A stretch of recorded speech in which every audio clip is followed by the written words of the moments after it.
A ver, ¿y si todo lo que siempre nos han dicho sobre practicar y repetir hasta la saciedad estuviera en realidad equivocado? Pues hoy vamos a meternos de lleno en una idea que le da la vuelta a todo lo que creíamos saber sobre cómo aprendemos a movernos. Todo gracias al trabajo del doctor Rob Gray. Uf, esta frase la hemos oído 1000 veces, ¿verdad? Durante décadas, este ha sido el evangelio en cualquier entrenamiento. La habilidad, nos decían, se consigue repitiendo un gesto perfecto una y otra vez. Vamos, el clásico, la práctica hacia el maestro. Pero claro, aquí llega la pregunta del millón. ¿Y si eso no es posible? Y es que esta simple duda, como vamos a ver, es la chispa que enciende toda una revolución en nuestra forma de entender el movimiento y la habilidad. Y para entenderlo tenemos que viajar en el tiempo, pero no a un campo de fútbol o a una cancha de baloncesto, no. Nuestra historia empieza en un sitio mucho más curioso, un taller soviético allá por los años 20. Y el protagonista es un científico llamado Nikolai Bernstein. Vale, ¿y qué hizo Bernstein? Pues algo muy simple. Se puso a grabar a herreros trabajando, a novatos y expertos. Y lo que descubrió fue una pasada. Como se ve aquí, los movimientos de todos eran súper variables. Nadie hacía el mismo martillazo 2 veces. Pero, y aquí viene lo bueno, la gran diferencia era que la variabilidad del novato llevaba a resultados, variables. Mientras que la del experto increíblemente producía resultados súper consistentes. Martillazo tras martillazo, siempre en el clavo. Bernstein le puso un nombre a esto, un nombre genial: repetición sin repetición. O sea que los expertos consiguen siempre el mismo resultado no porque repitan el mismo movimiento exacto, sino todo lo contrario, porque lo adaptan, lo ajustan sutilmente cada vez. Es una idea potentísima.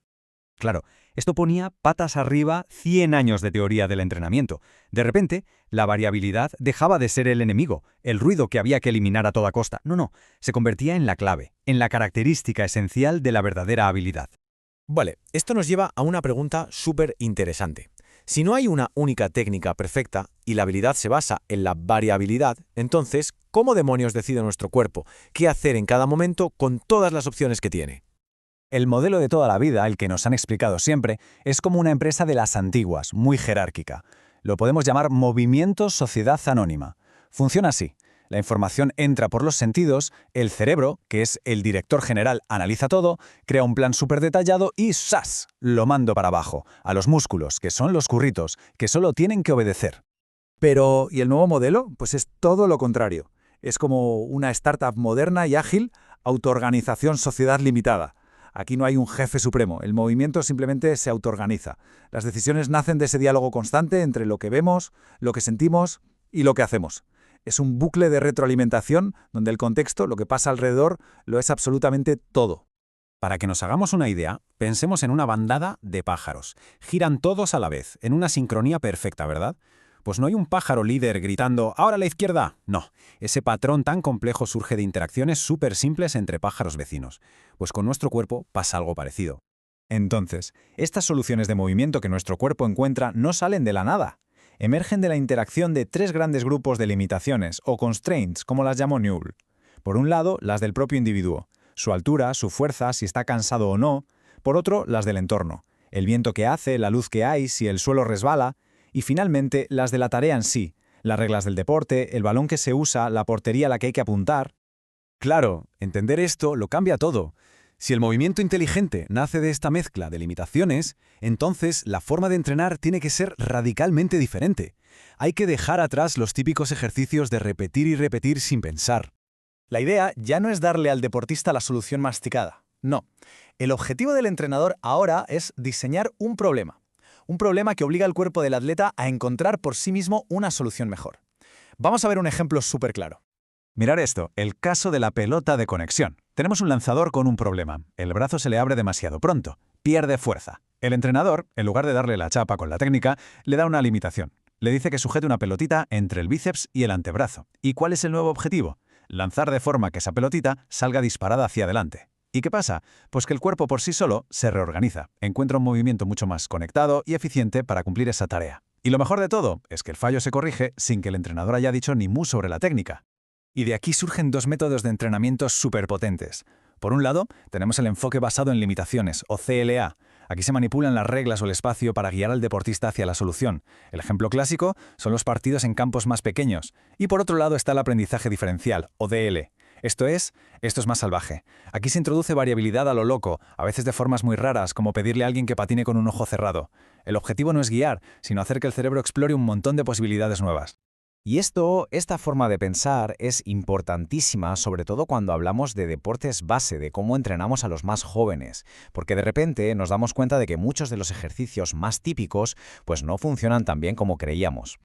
El ejercicio de los conos, el rey de los entrenamientos, pues resulta que es un ejemplo perfecto de agilidad falsa. ¿Por qué? Porque rompen lo más importante, el lazo entre percibir y actuar. No hay un defensa al que leer, no hay que tomar ninguna decisión. Es más, obliga a mirar al suelo en vez de al juego. Al final, no es agilidad, es una coreografía. Es predecible y, seamos sinceros, bastante aburrido. Entonces, si ejercicios tan arraigados como los conos tienen fallos de base, es porque parten de una idea equivocada de lo que significa ser hábil. Y por eso todo este nuevo enfoque nos obliga a ir a la raíz del asunto, a repensar qué es de verdad la habilidad. La visión antigua nos decía que ser hábil era como instalar un software en el cerebro, un programa motor que luego se ejecuta en piloto automático, sin pensar. Pero la nueva visión es muy distinta. La habilidad no va de instalar programas, va de fortalecer la conexión con el entorno. El objetivo no es ser un robot automático, sino un organismo súper adaptable y sintonizado con lo que le rodea. O sea que no nos hacemos mejores por saber más, en plan teórico, sino por aprender a prestar atención a lo que de verdad importa. Se trata de educar nuestra atención para que sea capaz de detectar la información clave del entorno, la que nos permite actuar. Y esto es algo que los grandes atletas, como Rafa Nadal, saben por instinto. Él lo dice claro, ninguna pelota llega igual, ningún golpe es idéntico. El deporte de élite es un baile constante con un entorno que cambia sin parar. Exige adaptación, no una repetición robótica. Y con esto llegamos a la conclusión más rompedora de todas, que se resume en este número. 0. Hay 0 formas correctas de moverse. No existe una única técnica perfecta. La verdadera habilidad, la maestría, no consiste en tener la solución, sino en tener muchas soluciones para el mismo problema. Es esa capacidad de conseguir el mismo objetivo de formas distintas lo que hace a un deportista realmente bueno, robusto y capaz de adaptarse a lo que sea. Así que quizá, la próxima vez que estemos practicando algo, sea lo que sea, la pregunta clave no debería ser ¿lo estoy haciendo más automático?, sino más bien, ¿estoy siendo más consciente de lo que pasa? Y es que este pequeño cambio de enfoque, lo cambia absolutamente todo.